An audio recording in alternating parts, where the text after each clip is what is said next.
Hey, just a little quick video, honestly, because I don't know when I'm going to upload this. Also, I got plenty of other things I need to record and do. But when it comes down to things, I found the gates to Conria. Aha, ha, ha.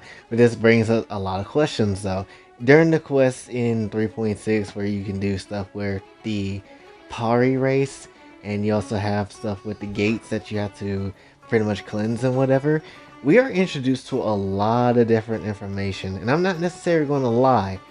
I'm now just noticing the technology in Genshin is so weird. Like, it's so confusing because some points in the game where if you're like traveling to 7 nations and whatever, they'll be like, oh, we have cameras and we're just getting into film, and we have these brand new technologies and all this type of stuff.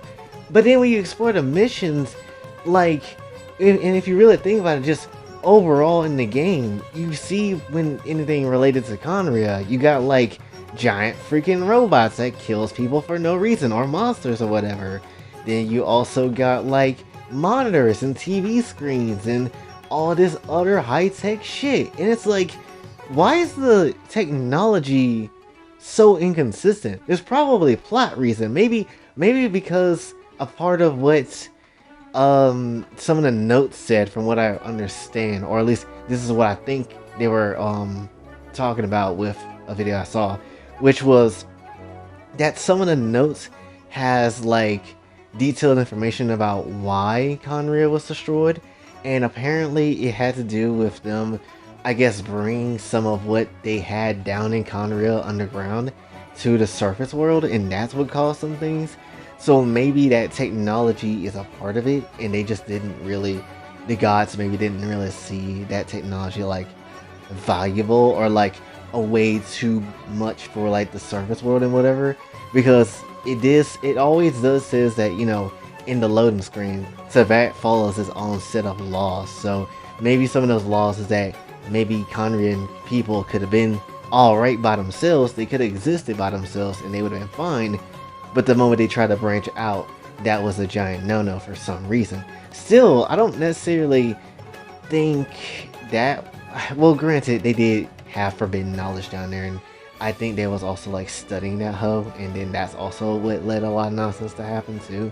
And as you know, forbidden knowledge is something that can end the world, but at the same time, still, it kind of, I'm not necessarily gonna lie, it kind of brings in the whole world into perspective.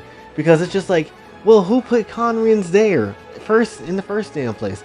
We need to know, honestly, Conrians like origins at this point, because I don't necessarily know what the hell is happening. And when it comes down to things, I'm pretty sure a majority of people don't necessarily know what the hell is happening.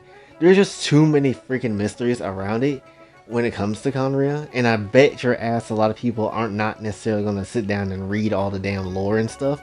But when it comes down to things, there's just so many answers that we do not have, and it's actually bothering the shit out of me. The fact that we got this damn door, potentially one of the gateways, if there is more, one of the gateways to get to Conria, that just exists in the game, and the fact that Lamine can't even say anything about the stupid ass door, or the fact that Dainsleif didn't even bring up the damn door. Man literally took a drink and then dipped off for the mission the entire time, last updates.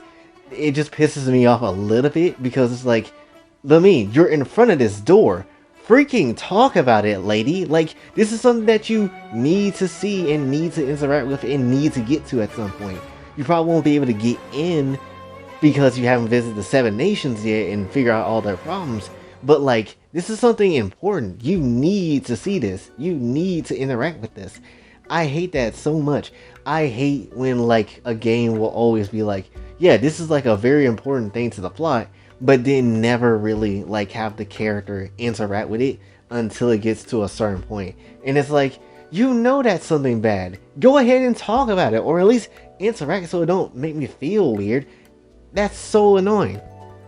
Like, I kind of wish it was like how Kingdom Hearts 1 did, where, they might be able to get to the door, where in the secret cave, and you see that, some dude just come through in the rose with Ansem, he's just like, the door of darkness is open, the hose is coming, and then literally dips off, but Sora looks at the door and he can interact with it, and he's just like, nothing out of the ordinary. How did this door just get here? or like says in the second option, like, I wonder where this door leads, and stuff like that. I kind of wish Lamine could be like, I can't interact, I can't open the door. Maybe maybe it's lacking a certain power of some sort, or saying something along the lines of, if I don't have all the elements, I can't go through this door, or something like that. You know, like maybe there's like a seal or something that causes her not to be able to go through the door in game wise. So that would be like a cool thing that would, you know, be like a thing that could happen. But of course, the game doesn't do that because that's too much, and that's asking way too much of the player. Like honestly, if you're gonna do this, and granted, they did say that Conrad was under Sumeria, so it's not like they can hide it. But still, if you're gonna do this, you could, at the very least, of what you could have done is at least let Lamine or the Traveler, whoever you're playing, interact with the door and like literally be like, yeah, this door exists. Why the hell is it existing, and why can't I necessarily go in? I don't know, because the game really hasn't gave us a reason on why we can't go in the damn door. I'm gonna be very honest with you. But yeah, that's basically quickly all I really want to talk about. Honestly, it's just very confusing how the, you know, world kind of works in some ways, and how they don't necessarily allow certain things, and especially when it comes to technology and stuff. And then how we have certain things that we can obviously see, certain things that, you know, obviously is going to have to be part of the plot at some point down the line, but we don't actually get any type of interaction with it. And I always just find it weird. So yeah, that's just me though. But anyway, if you play Genshin, what you know? Did you find the door to Conrad yet? If so, what are your thoughts about the damn door? This has totally got to have something crazy behind it, even if we can't go to it yet. But still, nonetheless, I'm very excited for that day when we do get to explore it. Even though that probably be very, very, very late to the end of the game. And if we can explore it pretty early, I'll be surprised. But anyway, that's basically all I really want to say for this one. So hopefully you did enjoy. If you did, be sure to like, share, subscribe, hit the bell notification way out. Also follow me on the socials and you like to donate to the channel. Patreon is available as well. Brown Gifts is also available down there in the description as well. And until then, it's your boy Jay, signing off. Have a blessed day.